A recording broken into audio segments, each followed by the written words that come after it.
allow non-resident school districts to request people reapply at a certain point. And that's usually at a middle school or going into high school. And the Verona area school district, we selected middle schools from 5th to 6th with that reapplication process that happens. And so when that happens, what we do is we send out an email to the families of 5th graders, those open enrollment and tuition waiver families. We send out an email reminding them. They know that we informed them at the start when they need to join us for open enrollment. And then in January of that 5th grade year, we send out a certified letter as well as an email. And then once open enrollment starts, we will follow up with a phone call as a reminder to make sure that families are aware to apply. That it's time they need to apply for open enrollment.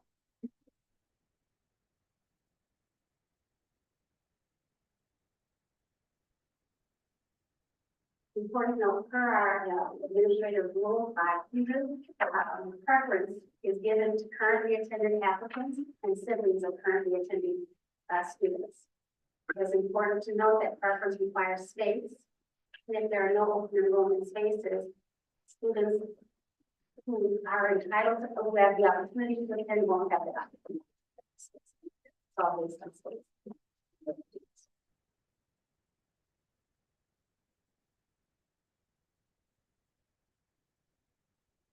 For the 23-24, our current open enrollment, we have the chart shows our current open enrollment. For today, we have 169 incoming open enrollment students. So those are students who live in other districts and are attending our Verona area school district. Additionally, we have 166 outgoing open enrollment students. And so open enrollment works both ways. So families can opt to not be in the Verona area school district. Some things I just want to point out with that 166, about 80% of those students have never attended the Verona area school district. They moved their home into it, but they opted to stay in the previous school district. And then can you also clarify when it says incoming for 23-24, that is meaning currently, right? It's not, there weren't 169 open enrollment spots. No. Those are students at our grades that are in those spaces where they don't have to reapply, just to make sure that that distinction is there. We did not have that many openings. Okay. No, thank you Right. for that clarification. Okay, so this is the recommendation based on all the data. The Verona area school district administrative team recommends to the board the following open enrollment spaces for the 24-25 school year. We are recommending 11 spaces for top grade and 8 spaces for 12th grade. This recommendation keeps the desires of class sizes, acknowledges the growth of the Verona area school district community, and seeks to provide continuity for currently enrolled students. This recommendation takes into consideration our administrative rule and with our safety capacity at most. So we talk about the middle school being at capacity, but we take that into account as we look at these numbers.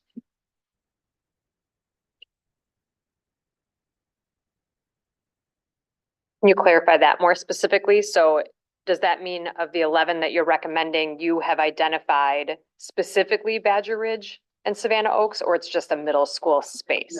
Yeah, Okay, yeah. just, So, okay. yeah, as in an open enrollment, there's never, it's the grade level, it's never a building or a school. Yeah. That is part of that.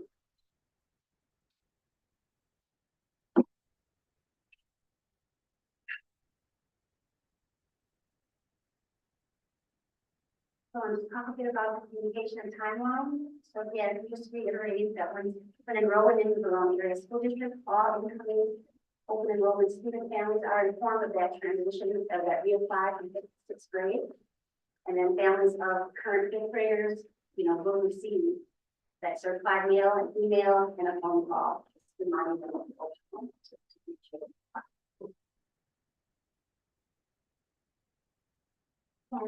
I added the BPI open enrollment application timetable.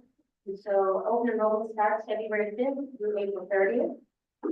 And then at June 7th, the non-resident school district must send notices of approval or denial to the families via U.S. mail or email, both Okay, and then June 14th, resident district must notify all applicants if the application is denied.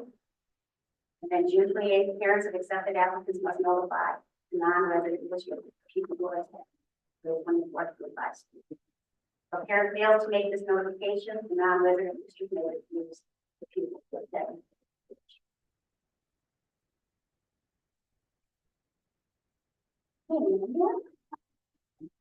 Thank you. Any questions? I have a couple questions. I know that transition from kindergarten is kind of, or into kindergarten is kind of a big question mark.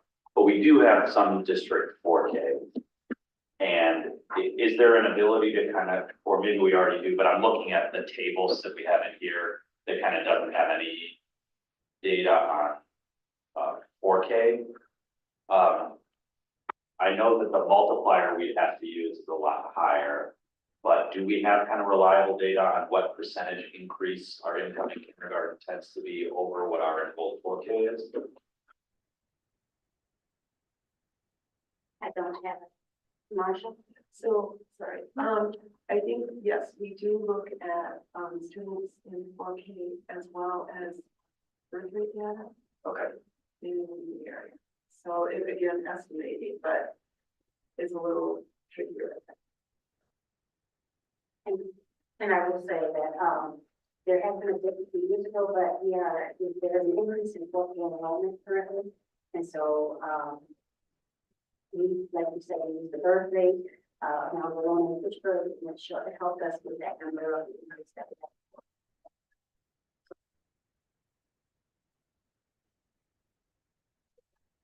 Well, I have a question, and I'll just be upfront. I mean, last year I was pretty vocal about this stuff, so I appreciate, there being spots allocated in 6th grade. And I noticed that we're allocating 8 spots in 12th grade for students presumably that may move out of the district but want to finish their time in high school. And I think we talked about this last year. Is that the right assumption there? It's in alignment with our administrative rule that allows consideration to standing to students that are already there. So we might not use all those, but it's just we're making the space. I wonder if you could talk about the feasibility of making space at kindergarten for siblings. Last year I was pretty vocal about 5th grade and family members, and so I'm kind of asking the same questions this year. So if you guys just want to speak around your considerations around the kindergarten numbers, I would appreciate it. So I don't want to say anything is possible, as we shared with you the formula that we use. That is still just that's the unknown. And so I can speak to, we saw considerable growth in our community specific to Stoner Prairie, where we had to add 2 sections. And so those were the families that we didn't know that were moving in over the summer. And so to account for that, we did have to increase FTE at the school to support those students. So anything is possible, but when you ask us to speak to the formula that we use, the formula is, we look at the birth rate, we look at the, what's our rate? So, we look at our birth rate. We look at the average rate of change and student enrollment. And so that's where it lands, is to say, in order to continue with our class sizes as they are, this is the formula that we use. So, and I just want to understand our role in this process. Once we vote on this though, then it's set. So all these unknowns we talk about in the summer, there's no, I mean, it's just set then at zeros, right? Yes. We present the recommendation to the board. But once we vote on it, like, then you guys don't have flexibility once we voted on it. So if those numbers, if those assumptions change dramatically. to add on to John's question or similar vein, do we make an effort to reach out to our open enroll families to find out whether they have incoming kindergartners as part of the process to understand what needs might be? So, as a not a requirement through DPI, as a courtesy, the Verona Area School District has always tried to inform as best we can. We don't always have the sibling data though for students that aren't in our database. So they would be in our SIS, they would have, we can always look at linked students with our resident student families, but not necessarily. So that communication would. Yeah, because I can imagine that even if we as a board decided kind of philosophically for family continuity, we wanted to try at least make an effort to ensure that siblings can come in. How do we get that data on how many siblings there are in any given year? And I agree, it wouldn't be information that we would readily have. We'd have to kind of seek it out. Mhm. That was my same question. It was just the sibling piece. So thanks, you too. I just would, we want to ensure that we're using the administrative rule language that is specifically about sibling preference. I think we're not in a space where without administrative rule language that you can go back and then only look at that group. So we're very cautious about, saying an open enrollment spot exactly for it. It's a preference for us. Right, Yeah. but if we knew there were 5 incoming kindergartners that were siblings, we could set the number at 5 and those siblings would have a preference. They could always decline the spot and then that would be subject to any other applicant, right? If you knew exactly that there were 5. Yeah, and that's kind of the point I was trying to make. Right. It's like, Yeah. we don't Right. know. Yeah. We don't know Yeah. how many there are. And then, it's just also being mindful of, you look at our most recent anomaly, honestly, the anomaly was real Mhm. for last year. If you look at the number of new rooftops that are coming into our district, when they're buying a house, we're like, are you coming in with a kindergarten teacher, or coming in with a kindergarten student? Yeah. And even in just that neighborhood or that area of our boundaries, to have 2 sections worth is a significant, and those are move-ins to the Yeah. district. Right. That happen to have a student in that grade level. And to that point, and correct me from a financial standpoint, correct me if I say something that's not right. But my understanding of it is, at least financially, that if we have open chairs in a classroom, it makes sense for us to try and fill them.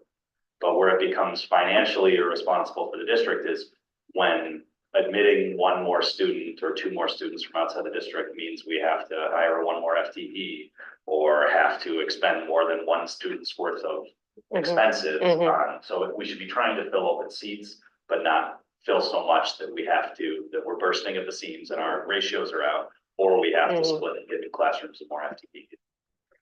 Mhm. Yes, that from the personnel standpoint, and there's also the physical space capacity Yeah, at one there point. comes a point where you can't add. Right. Correct. Which I think is a good point to make because, to your point, I think Dr. Jackson earlier, maybe it was Dr. Hawkins, about how many districts around us are losing enrollment. And so there's the financial gain and the human gain, and that we are distinctly different in both of those facets of, yeah.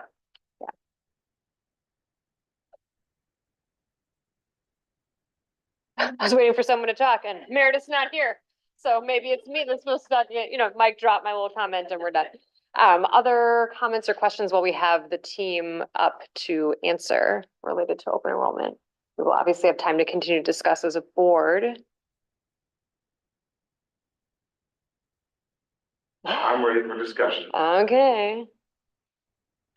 I think that closes the superintendent's report, and thank you very much, 3 of you. Marcia, nice to see you. We will definitely lift up the accolades and gratitudes to the work you do in this district.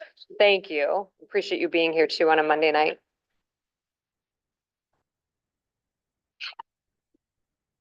So with that, we will shift officially then back into board action.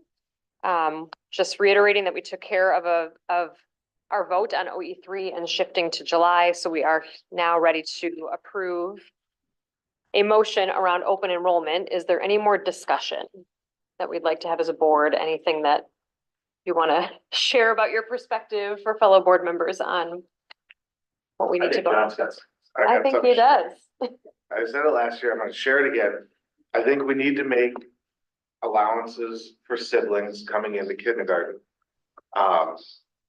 Part of this is my bias, working with a lot of social systems that are de facto, they split families up, and I just don't like it. I just have a ethical reaction to it. So for me, like seeing, a zero where kids might be coming in that are siblings in kindergarten is not something I'm comfortable with. I do have to say how appreciative I am of the administration's work, because I know it wasn't easy to find the ways to make it work in the transition from 5th to 6th grade. And I'm glad that we have that opportunity this year. You don't always. But that being said, I have a very strong opinion about allowances for siblings and families, because it feels ethical to me, and I'd be curious if anybody has any other insights, because I've thought around and around this, and at this point, I'm just reinforcing my own view. Go ahead, Jen. Oh, I just want to ask a clarification. So if I'm looking back at slide 21 and the chart that's there of our current open enrolled students across the district, your preference would be ideally opening a K spot for anyone across the band K-12 who would have an incoming kinder next year sibling. Am I hearing you correctly?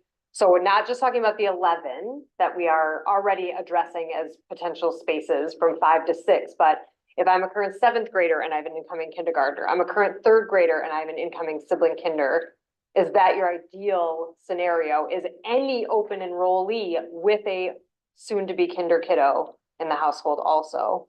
I mean, ideally, yeah, I understand the limitations, especially with the projected numbers that we saw tonight.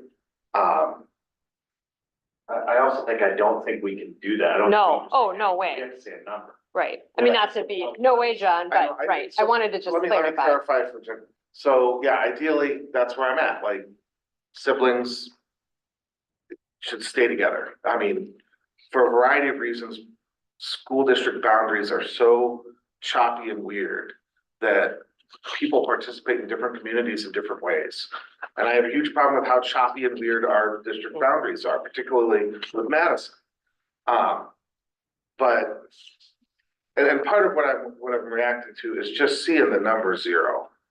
We make these allowances at 12th grade for students who've been here for so long. And it's a similar type of consideration to think about siblings. So I would say, yes, ideally, that's where I'm coming from, but I understand that there are some constraints on that. So sorry, John. Yeah. No,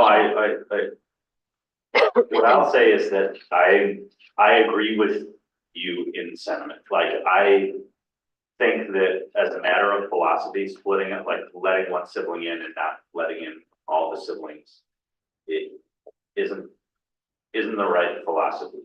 I'm in kind of agreement that because of how we're growing, we need to transition as a district away from open enrollment, because we have enough growth from within our district that we don't need to be filling from outside our district boundaries, and it's going to create problems if we continue to. But I think that rather than going to just a hard cutoff of just 0 going forward, we should make an effort to try and reduce those numbers gradually through like an attempt to try and get at what the siblings, are, so that families that are already here and are going to remain here get to throughout the course, but we don't continue to have 170 students coming in from outside the district. The problem I'm having with now is I don't have any idea how many of those 169 open enrollees have incoming kindergarten siblings. And I don't want to say just pick a number out of thin air and say 5,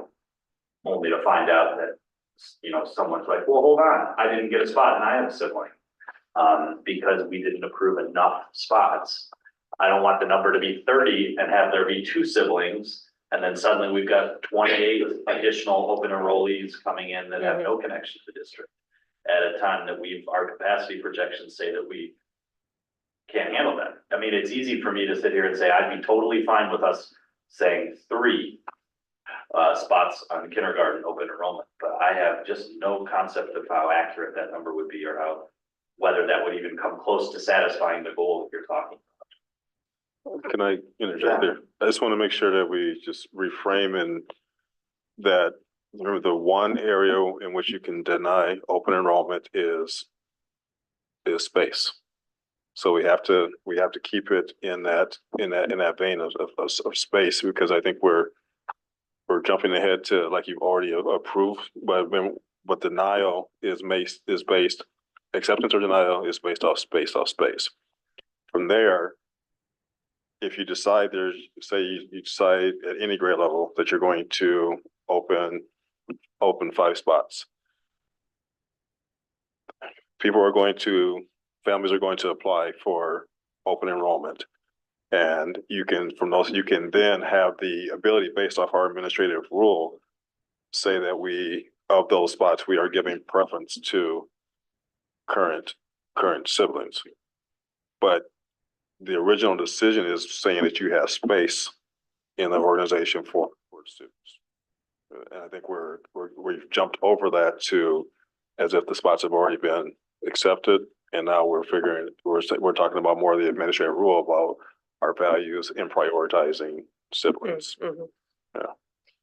And I'd like to and this may not be what you were alluding to, but I just am remembering a little bit of historically from being positioned here and just remembering from personal stories about open enrollment.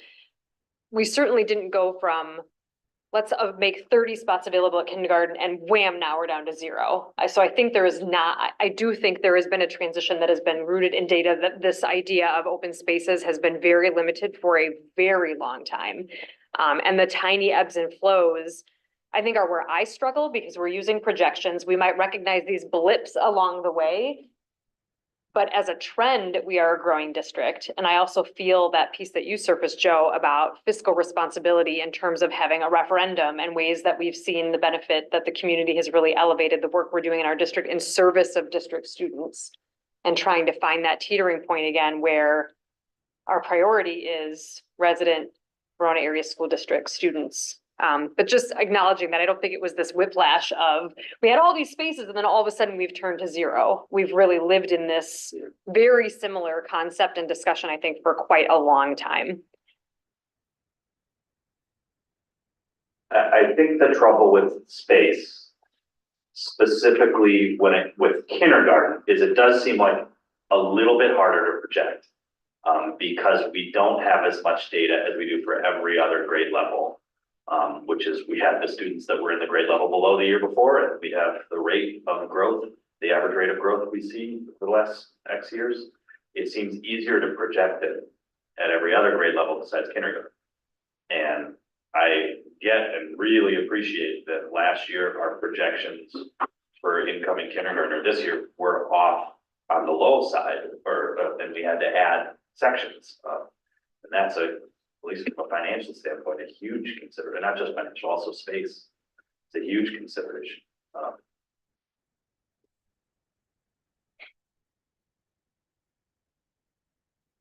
John, if you were to propose a number of spots you'd like to see for kindergarten, what are you talking about?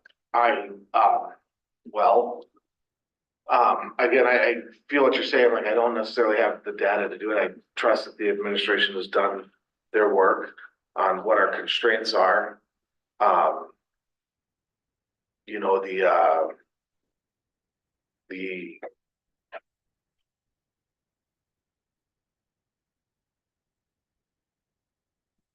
would wonder if there's again, I struggle with the number 0. We're going to get to 0 anyway over the next 6 years, just because we're not making those spaces available.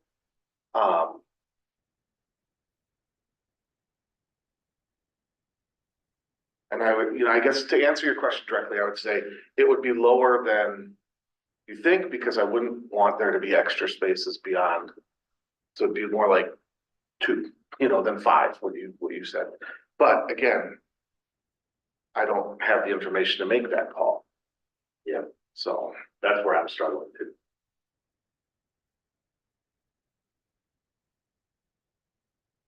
Just to flip the narrative, I would like to just acknowledge the spaces that have been shared by this recommendation of trying to maintain some continuity from 5th to 6th and for students finishing their high school experience, given that there are constraints for time, class size, et cetera, at all the levels across the organization, that we're trying to honor where we can families' experiences in the district.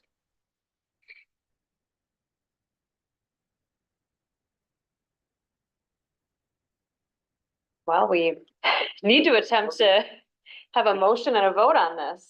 I know, Corby, I was looking right at you. Where's your? I should have asked the question when Dr. Hawkins, Marcia and Tracy were up here. When with the calculation for open enrollment, is it strictly, it's space, it's grade, it's age, it's birth rate, if we're looking at, what goes into that calculation when we are determining those numbers? Was that part of our presentation last week? Yeah, I was gonna try to pull that up again because didn't Chad share that kind of more detailed explanation of what you were sharing, Dr. Jackson, of where that kind of multiplier comes from? Can I? Yeah, why don't you come on up? Say, it's trimming, enrollment trend, so looking at the data for, the trend, then it was, Calculate the rate of change, calculated rate of change. and the average rate of change on current enrollment is projected. So, but that's why I'm reading it. While simultaneously looking at our Rockers report, rooftops, birth Right. rates, Yeah, our rate of housing growth in the area Mhm. on the commercial side.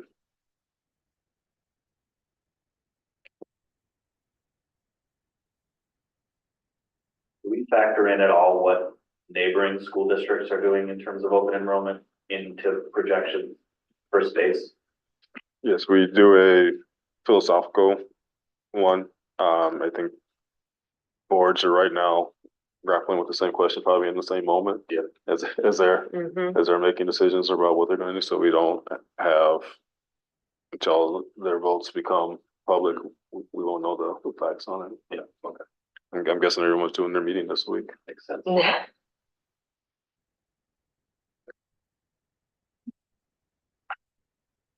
And then lastly, did we answer your question? yeah, but it's just leading to more questions. Okay. Mhm. Mhm. And so the one thing I did not hear come up in the conversation as we're grappling with, and wholeheartedly as a family man myself, I understand where everyone's coming from here. My wondering in this and also played into the recommendation that you see is at a lower grade, if there are spots, this discussion comes right back up again in 5th grade, 5th to 6th. Because they still have to reapply for open enrollment. And now are you allowing 5 years and then have to make the tough decision that you can't move forward because we are at capacity? Because remember, just simply being a citizen does not guarantee the spot. It's always about the space. Mhm. so let me just, if I'm understanding what you're saying. So if you make space now, At kindergarten, they still have to reapply in 5th grade. so have to reapply to 5th grade. So are you arguing that then it becomes like a perpetual, like, Mhm. dude, I would, no. I think it spreads out the length of time before you get down to nothing, because at some point, I mean, those people that get grandfathered in now can't just keep having kids forever. So if the number of incoming at kindergarten is less than the actual number of siblings every year, at some point you'll run out. But at the same time, you're not calculating that our Space at sixth spaces grade. are getting tighter based off Right. people No, no. physically moving into the I get that district. one. So then you'd have a kindergartner, but maybe lose the sixth grader. This Right. scenario I'm, right, just teasing out potentially. And you're letting them in sixth grade. Right, but then the sixth grader doesn't have space. Yeah.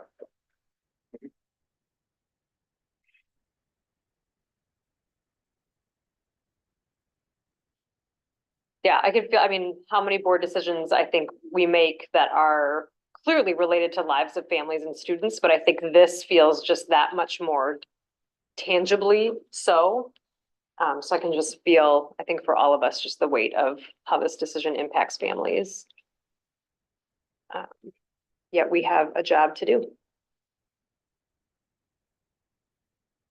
So I guess at this point, does anyone feel compelled to propose a motion different than what is being currently proposed and recommended by leadership? Because in some ways, we have an attempt at a recommendation here on the table.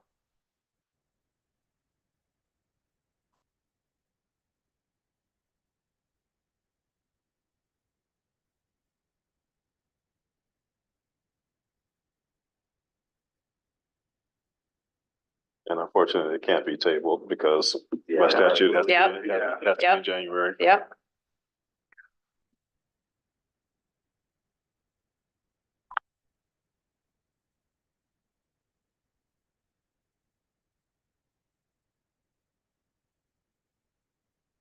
Tell you why I don't. I just don't feel comfortable guessing at a number.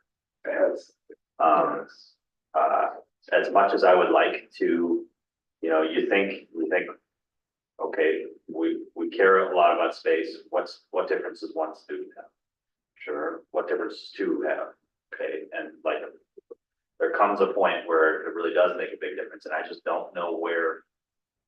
I don't know where else to set the line except where our administration is recommending that we set the line.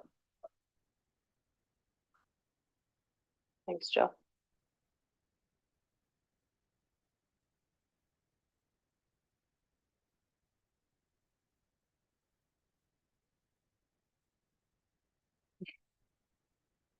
The other individual thoughts? There are Joe quorum. took the words out of my mouth. Okay. That, no, that, Mm-hmm. that question.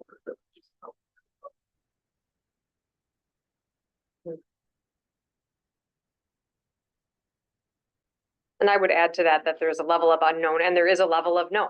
I mean, right, Yeah. there is data Yes. that has been presented to us that has plenty of mathematical accuracy and statistical relevance in terms of how these numbers have been recommended. So it's not just by whim and gut feeling. And it's hard not to consider the really dramatic situation we did have at kindergarten this particular school year as just a real reminder of that even the best projections and best data can be way off. And to your point, John, unfortunate that we can't come back to this at a later point when we have, a better sense of things. This is the statute that we live under and having to make the best decision that we can at the time we're given the information that we have. I'm a little bit different than Joe. I'm just gonna say why I'm not there, but I do feel like there's data. I trust implicitly the administration's recommendations. They've had the data, they've looked at it. They've made the recommendation that they believe is in the best interest of the district. I have admittedly a personal hangup, and that's it. Mm-hmm. But so I'm a little bit different place there. And I think it seems we all kind of carry that same sentiment of just feeling the importance of families staying connected. And I think Yes. that's probably why we've been sitting with this conversation as long as we have, because of that piece being so philosophically important.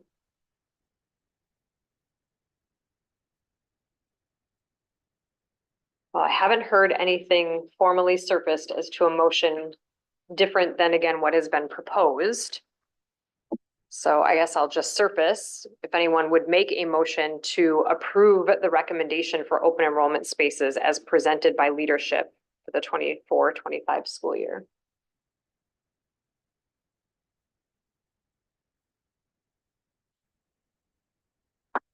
If no one else will, I will. Thank you, Joe. Is there a second?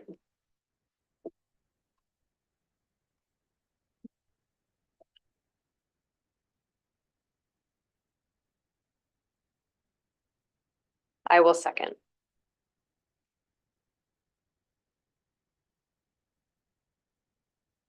Okay.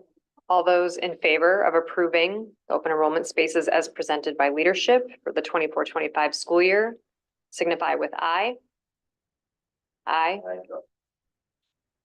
Opposed, same sign. I abstained. And we have an abstention from Joe, or from John. John. Okay, so my Robert's rules, if we have 3 ayes and an abstention, and the 4 of us are a quorum, I think you need a majority vote of those present as long as we have a quorum. Correct. thank you, Joe. Or did you get the tallies? You have all that, okay. Okay. Moving on in our agenda. Now I feel just all right, board action OE8, updates and planning. Just wanted to acknowledge and say thank you again to the team for getting the board recap, our first ever edition on the homepage of the district website. Looked really great. So thank you for that, those efforts to have those summaries. Marcy, thank you. Any other updates related to OE8 communications, specifically about board work? And then It's not directly tied to board work, just it's just an open invitation tomorrow. The pathways that we do, that Principal Cox has, I think, revitalized is the best good way to say it. It's nothing that the board has to do or action, but if you just wanted to be there to see the pathway presentations, you're more than welcome to do so. In the event that more than 4 of you or 4 or more came, we did notice it just as a precaution in case people wanted to walk through, and also acknowledging that some of you are parents at the high school, so you may be there as parental capacity also, or board capacity as well. So we just kind of a extra step. thank you. But Right. but there's no work involved in Yeah. it, so it's not really board work. It's just an open invitation. I will be there with a very excited incoming freshman. All right, Woo. all right, Yeah, thank you for that. absolutely. And then general board updates. Corby, if you wouldn't mind just giving a quick little, we talked 2 weeks ago about sending you off to the delegate assembly. And I know Joe and Juan Carlos and you, they were all present at the WASB convention. So just any highlights that either of you would want to share, just any, Lights, yeah. or lowlights, right? Any sentiments from the conference, from the convention? Oh, really? Okay. The workshops, were pretty informative. I would say that. The delegate assembly, we have a very special thing going on here in Verona. I'll say that. Listening and hearing some of the opinions of the other districts throughout the state of Wisconsin, there's a lot of work to do, especially around education being grounded in equity.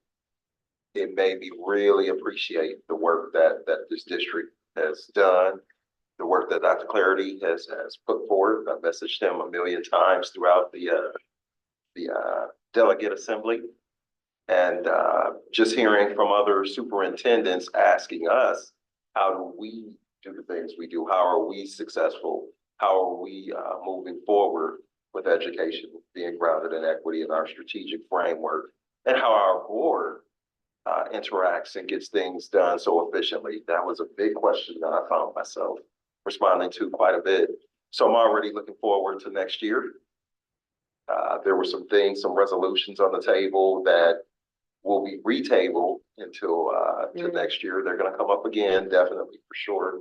So I definitely want to be there to speak to those. Mhm. Yeah, I really enjoy going to this convention. There is so much content out there and it's such a good opportunity to learn, to see other people doing the same job that we're doing in other districts, and to learn from them and sometimes to learn from contrast with them. My takeaway this year was the same takeaway I had last year, which is how fortunate we are to be in this district, both to be on this board and have this administrative team and teaching staff and everybody else in our district, how fortunate we are. And how fortunate we are to live in a community that we live in that supports public schools, public education, and Mhm. we're just very, very fortunate. You hear stories from other board members. They are not in that same situation. And some of the issues that they deal with at their board meetings are so night and day different from the issues that we're dealing with, which is actually how can we help our students? They're dealing with that kind of butting heads type of stuff that you hear horrible stories about. Mhm. I like going to all the presentations and you get all sorts of new ideas. And I already told Chad and Dr. Clarity that they're gonna regret sending me to this because I can come home with all sorts of barely informed ideas for how I think we should be doing things. Yeah, You yeah. know, if I keep going back every year, they'll go from barely informed to just slightly above barely informed. But anyway, I thought it was great. Excellent. Yeah, thanks for going, attending, making the Absolutely. time. Appreciate you being our representative as well. It's important work. Okay, if there are no other general board updates, we will shift to superintendent consent agenda. So please make sure you've looked over the superintendent consent agenda. Are there any questions? Hearing none, the superintendent's consent agenda is approved as presented, and then the board consent agenda, please take a moment to make sure you've looked over that. Are there any questions on the board consent agenda?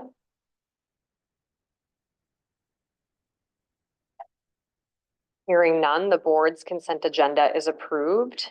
So future agenda items. So basically just a list of regular board meetings up and coming, but we just heard the reminder from Dr. Clarity about the pathways presentation tomorrow night.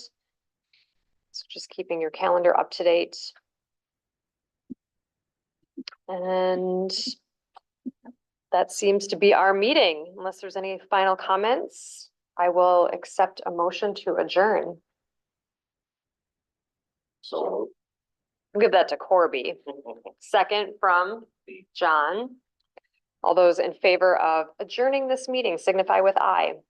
Aye. All those opposed, same sign. We are officially adjourned. Thanks, team. Thanks, leadership team, administration.